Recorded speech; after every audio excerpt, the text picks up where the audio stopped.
નમસ્તે વિદ્યાર્થી મિત્રો, જ્ઞાન મંજરી મોડર્ન સ્કૂલની ઈ લર્નિંગ યુટ્યુબ ચેનલમાં ફરી એકવાર આજે આપણે ધોરણ 12 વિષય અર્થશાસ્ત્ર એનો આજે આપણે અભ્યાસ કરવાનો છે. 12મા ધોરણમાં અર્થશાસ્ત્ર વિષયમાં યુનિટ નંબર 9 આંતરિક વેપાર અને વિદેશ વેપાર એની આપણે ચર્ચા કરી રહ્યા છીએ. અગાઉના વિડીયો લેક્ચરમાં આ બંનેના અર્થ, એના તફાવતો એ સમજવાનો પ્રયત્ન કર્યો કે ભાઈ વિદેશ વેપાર કોને કહેવાય, આંતરિક વેપાર કોને કહેવાય, અલગ અલગ દેશના ચલણો કેવા છે એના વિશે ચર્ચા આપણે કરી. આજના આ વિડીયો લેક્ચરમાં આપણે જ્યાંથી અટકા છે કે ભાઈ વિદેશ વેપાર, આંતરિક વેપાર છે, આ બધાની દિશા કેવી રીતની હોય છે, કેવી રીતના વર્ક કરે છે આગળ, એના વિશે માહિતી મેળવવાની છે. તો ચાલો આપણે એ શરૂ કરીએ. ધોરણ 12 વિષય અર્થશાસ્ત્ર.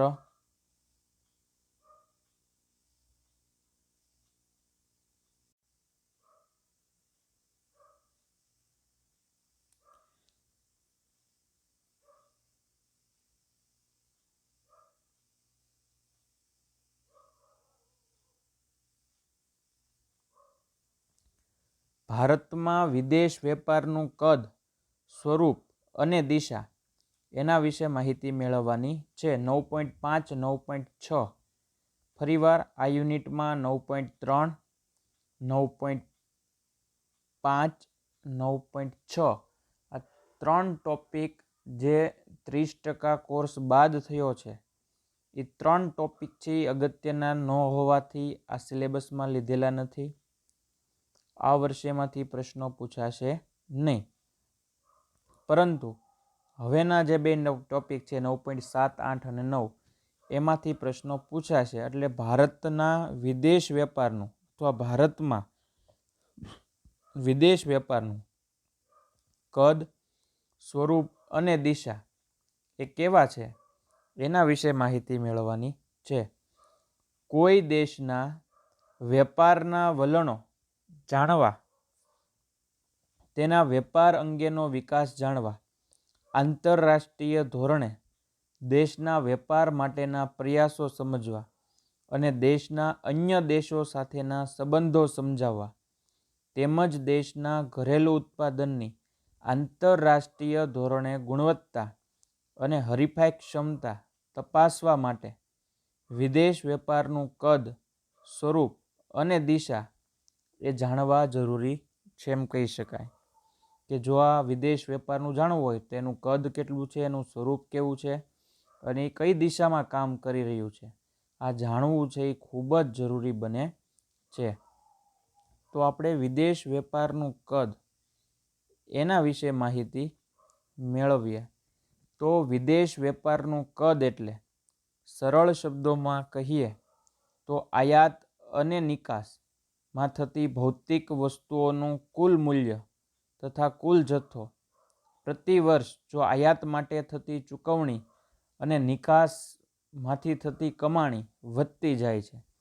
દેશની રાષ્ટ્રીય આવકમાં વેપારના મૂલ્યનો ટકાવારી હિસ્સો વધતો જાય તથા વિશ્વ વેપારમાં દેશના વેપારનો હિસ્સો વધે તો તે દેશના વેપારનું કદ વધ્યું એમ આપણે કહી શકાય. ફરીવાર, વિદેશ વેપારનું કદ એટલે સરળ શબ્દોમાં કહીએ તો આયાત અને નિકાસ થતી ભૌતિક વસ્તુઓનું કુલ મૂલ્ય તથા કુલ જથ્થો પ્રતિ વર્ષ જો આયાત માટે થતી ચૂકવણી અને નિકાસમાંથી થતી કમાણી વધતી જાય, દેશની રાષ્ટ્રીય આવકમાં વેપારના મૂલ્યનો ટકાવારી હિસ્સો વધતો જાય તથા વિશ્વ વેપારમાં દેશના વેપારનો હિસ્સો વધે તો તે દેશના વેપારનું કદ વધ્યું એમ કહેવાય.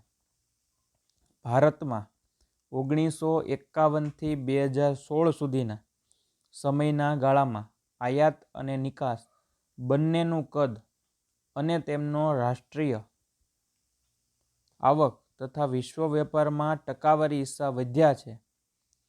પરિણામે એમ કહી શકાય કે નિકાસના કદ અને વૃદ્ધિના દર કરતાં આયાતનું કદ અને વૃદ્ધિના દર મોટા ભાગના વર્ષમાં વધ્યું છે.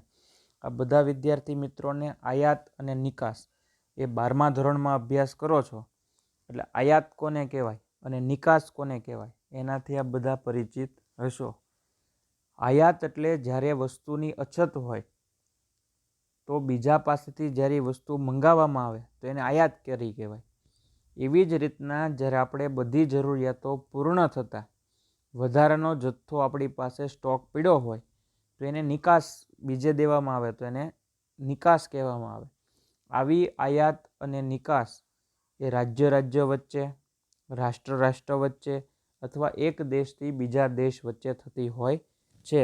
દાખલા તરીકે ભારતમાં પંજાબમાં ઘઉં વધુ થાય તો એ ગુજરાતમાં અથવા મહારાષ્ટ્રમાં મોકલે તો એ આંતરરાજ્યની આયાત નિકાસ કહે. પણ ગુજરાતના અથવા પંજાબના જે ઘઉં છે એ અમેરિકા મોકલવામાં આવે તો એ વિદેશમાં નિકાસ કરી કહેવાય. આમ આવક તથા વિશ્વ વેપારમાં ટકાવારીના હિસ્સા વધ્યા છે, પરંતુ નિકાસના કદ અને વૃદ્ધિના દર કરતાં આયાતનું કદ અને વૃદ્ધિનો દર મોટા ભાગના વર્ષમાં વધી રહ્યા છે. પ્રતિ વર્ષ વસ્તુઓની કિંમતો વધતા આયાત કે નિકાસના મૂલ્યના વધારાને વેપારના કદના માપ તરીકે લેવાય નહીં. આયાત અને નિકાસનો જથ્થો વધતા જે મૂલ્ય વધે તેને કદમાં વધારો કહેવાય. આથી આયાત અને નિકાસનું મૂલ્ય સ્થિર ભાવોએ અથવા યુએસએના ડોલરમાં મપાય છે. આયાત નિકાસનું મૂલ્ય યુએસ ડોલરમાં મપાય ત્યારે હુંડિયામણના દર દ્વારા પ્રતિ વર્ષ થતા કિંમતના ફેરફારો આપોઆપ દૂર થઈ જાય છે અને વેપારના મૂલ્યનું વાસ્તવિક કદ જાણવા મળે છે એમ આપણે કહી શકાય. ત્યારબાદ જોઈએ તો કોષ્ટક નંબર 9.3 આપેલું છે. 9.3 નંબરનું કોષ્ટક છે આપેલું છે અહીંયા. એ 9.3 નંબરના કોષ્ટકમાં 1991 પછી ભારતના વિદેશ વેપારનું કદ યુએસ ડોલરમાં કેવી રીતનું હતું એની ચર્ચા કરેલી છે. પહેલું છે વસ્તુઓની નિકાસ. 1991-92માં 17.9 US dollar million US dollar. 1998-99માં 33.2 મિલિયન યુએસ ડોલર. 2014-15માં વસ્તુઓની નિકાસો 310.5 મિલિયન યુએસ ડોલર. તમે વિચાર કરો કે જેમ જેમ સમય જતો ગયો એમ નિકાસો છે એ વધતી ગઈ વસ્તુની આયાતો. 1991-92માં 19.4 મિલિયન યુએસ ડોલરમાં થઈ. નિકાસ કરતાં આયાત વધી ગઈ. 1998-99માં 33.2ની સામે 42.4 વસ્તુની આયાત થઈ. આયાતો પણ વધી ગઈ. અને એવી જ રીતના 2014-15માં 448 મિલિયન યુએસ ડોલરમાં વધી. એનો મતલબ એમ થયો કે વેપાર તુલા જે છે એ જળવાણી નહીં. 1991-92માં -1.5, 1998-99માં -9.2, 2014-15માં -137.5 એ થઈ. આ ભારતનો આર્થિક સર્વે 2015-16 જે છે તેના ઉપરથી માહિતી લેવામાં આવી છે. તો આપણે પેરેગ્રાફ સમજવાનો પ્રયત્ન કરીએ તો સ્વતંત્રતા પછી શરૂઆતના વર્ષોમાં નીચા વિકાસના કારણે ભારતમાં વિકાસલક્ષી આયાતોનું કદ ખૂબ ઊંચું રહ્યું, જ્યારે નિકાસ કરવાની ક્ષમતા નીચી હોવાના કારણે નિકાસો નીચી રહી એમ કહી શકાય. 1980 પછી જેમ જેમ ભારતમાં વિકાસ વધતો ગયો તેમ તેમ મોટા ઉદ્યોગોને ટકાવવા, નિભાવવા અને ફેલાવવા માટેની આયાતો વધતી ગઈ. આ ગાળા દરમિયાન દેશમાં આવકોમાં વધારો થતાં દેશમાં માંગ વધતી ગઈ અને નિકાસ માટે ઓછું ઉત્પાદન વધતા નિકાસો પ્રમાણમાં નીચી રહી. આમ 1991 પછી નિકાસોમાં સારા એવા પ્રમાણમાં વધારો થયો. વૈશ્વિકીકરણમાં હરીફાઈમાં ટકવા માટે ટેકનોલોજી, પેટ્રોલ વગેરેની આયાતો ઊંચી રહી, પરંતુ નિકાસો છે એ સારા પ્રમાણમાં વધી એમ આપણે કહી શકીએ. વિકાસલક્ષી આયાતો એટલે કાચો માલ, નિષ્ણાંતોની સલાહ, મશીનો વગેરે. નિભાવ માટેની આયાતો એટલે વીજળી, આંતરમાળખાકીય સુવિધાઓ, કૌશલ્ય પ્રાપ્તિ વગેરે માટે થતી આયાતો છે એમ કહી શકીએ. ત્યારબાદ ભારતની જીડીપીમાં કુલ ઘરેલું પેદાશમાં વેપારનો ટકાવારી હિસ્સો કેવો છે એની ચર્ચા જોઈએ આપણે.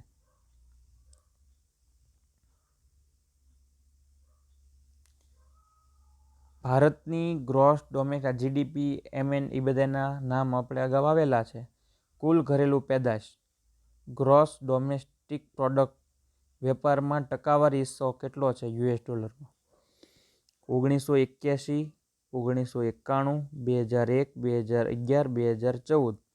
આમ પહેલાં શરૂઆતમાં 10-10 વર્ષે અને પછી 11 પછી 3 વર્ષના ગાળે આ વર્લ્ડ ટ્રેડ રિપોર્ટ વિશ્વ વેપાર અહેવાલ 2015 મુજબ કરવામાં આવ્યો.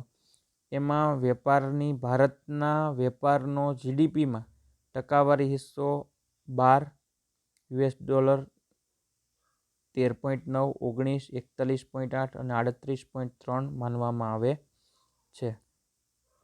આકૃતિ દ્વારા આ જીડીપીને દર્શાવવામાં આવ્યો છે. તો ભારતની જીડીપીમાં વેપારની ટકાવારીનો હિસ્સો કેવો છે એ આપને સ્ક્રીન ઉપર જોઈ શકો છો કે ખાંચવાળી માંગ રેખા જે છે એ ઘણીવાર જોવા મળે. એક્સ અક્ષ છે એની ઉપર વર્ષ દર્શાવવામાં આવ્યા છે 1981થી લઈને 2014 સુધીના, અને વાય અક્ષ ઉપર ટકાવારીનો હિસ્સો દર્શાવેલ છે એમ કહી શકાય. જીડીપીમાં વેપારનો ટકાવારી હિસ્સો.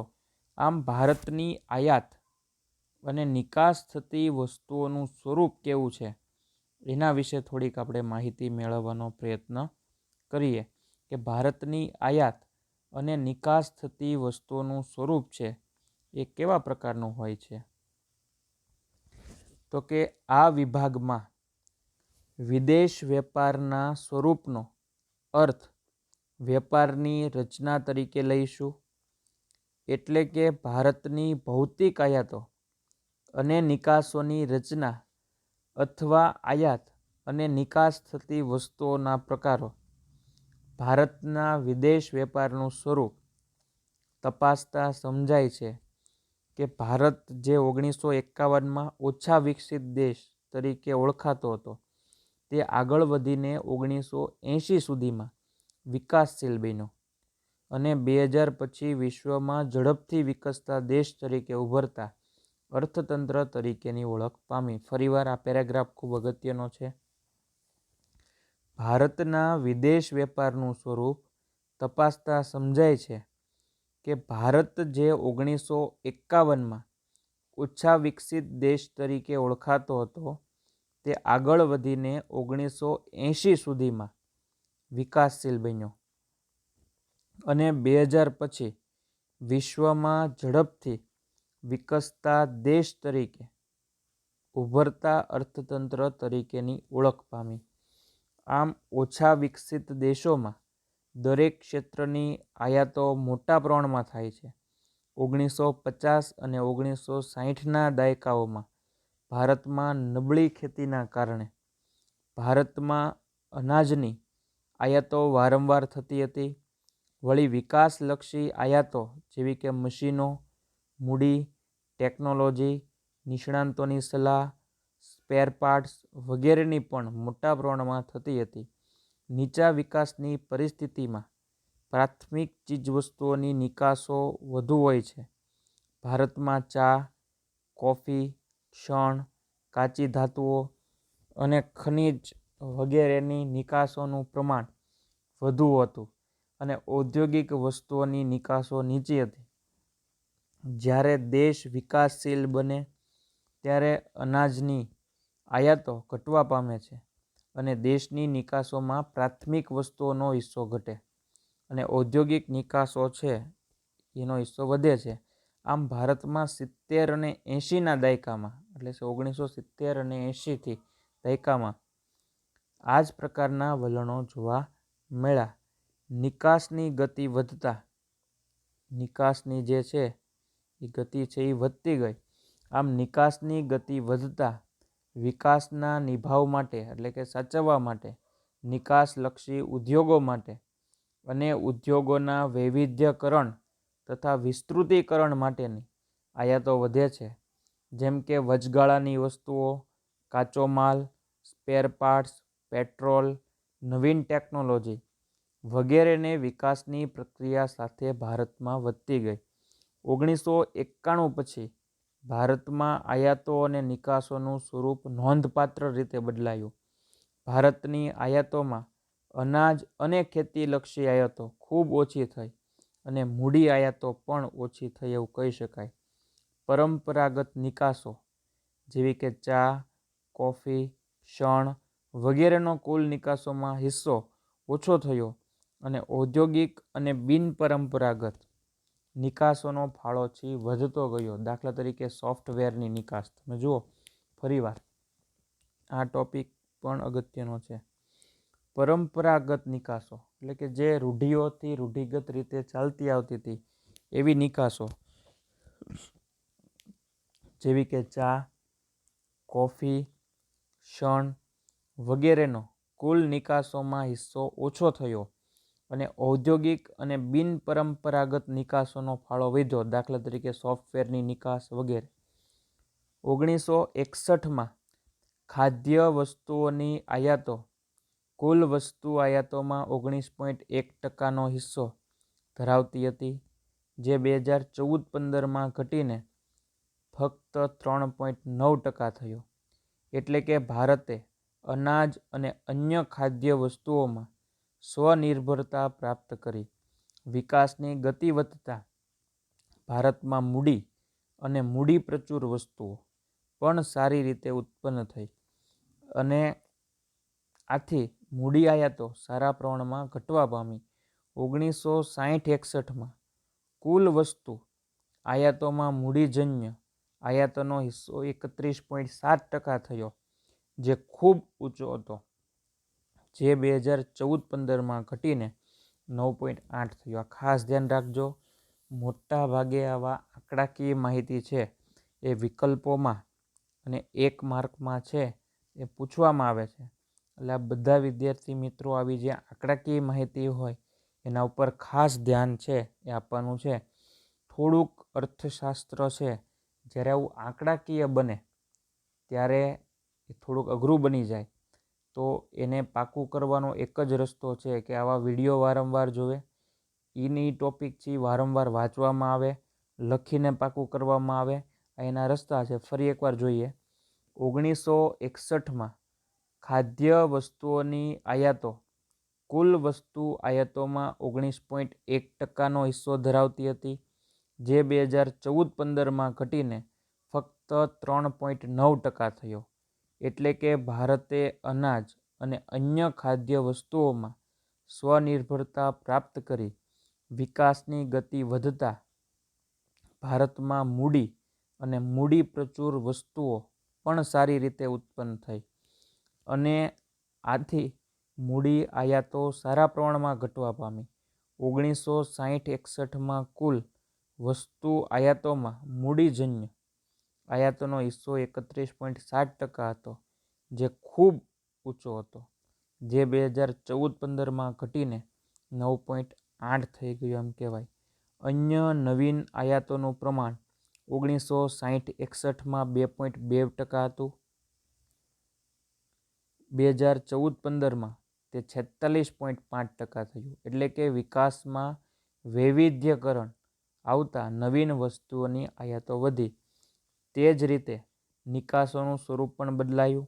સમગ્ર પ્રાથમિક ક્ષેત્રનો વસ્તુ નિકાસોમાં ફાળો 1960-61માં 44.2% હતો, જે 2014-15માં ઘટીને 12.3% જેટલો રહ્યો.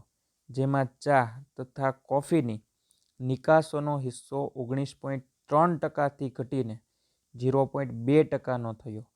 ક્ષણની નિકાસોનો હિસ્સો 21%થી ઘટીને 0.2% થયો.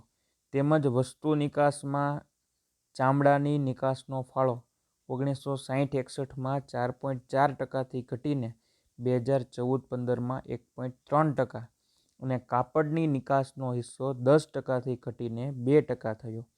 તેની સામે તૈયાર કપડાઓની વસ્તુ નિકાસમાં હિસ્સો જે 1960-61માં 0.1% જેટલો જ હતો તે 2014માં 15માં વધીને 5.4% થયો. બીજી જ ઉત્પાદિત વસ્તુઓનો કુલ વસ્તુ નિકાસમાં હિસ્સો જે 1960-61માં હતો 45.3%, તે 2014માં 66.7% એટલે કે વધારો જોવા મળ્યો.